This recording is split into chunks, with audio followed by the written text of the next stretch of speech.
Stuart, how did the players respond to the visualization technique? Did they give you any specific feedback about that? Well, there was a lot of uncertainty in their minds about what exactly it was, because at that age, it's not really something that has been put in front of them before. But at the same time, these kids are, 13 years old. Some of them are 12. Some of them will be 14 very soon.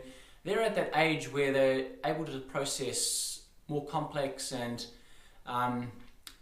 technical processes, and visualization often involved, essentially, it's sort of bringing a dream into reality. So your ability to not only have a look at, where you are now, but what you can do and how you're going to get there. And they realized, once we started going all these games without losing, on the winning streak and the draw streak, which spanned 13 matches without a loss, they truly realised that all of that really began with their determination to just visualise themselves being a successful player and being part of a successful team. So as you get the feedback in from the players, effectively they're teaching you something along the way that you're then feeding back. It's a continuous feedback loop. Is really absolutely, and the players are always encouraged to think for themselves and come with suggestions and feedback about what they wanted to do. We were always open to putting players into different positions, whether we thought it was the right idea or whether the player themselves wanted to give it a try in that position, and that produced some very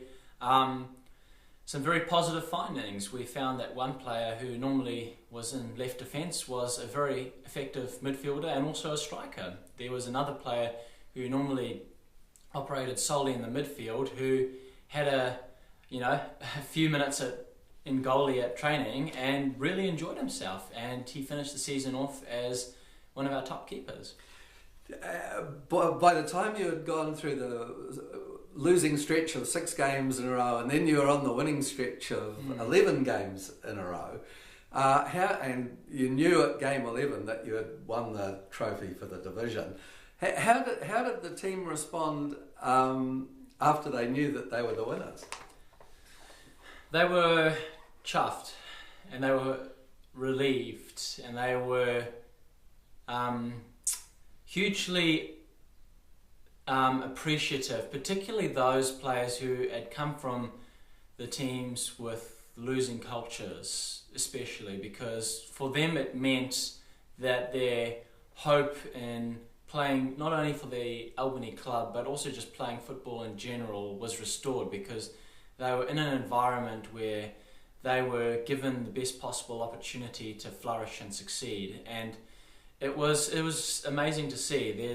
We've still got the photo, which would be interesting if we could put it up here at the end of the stream, of the players after the final game, and you can just see how elated some of them are, and also just how sort of exhausted and tired some of them are from all the hard work which they've put in, because we trained like we were a development team. We had 2 trainings a week on Tuesday and Thursday. We had the game on Saturday, and there was a lot of email correspondence with the parents during the week to give the kids small pieces of snippets and insights which could help them succeed and become better.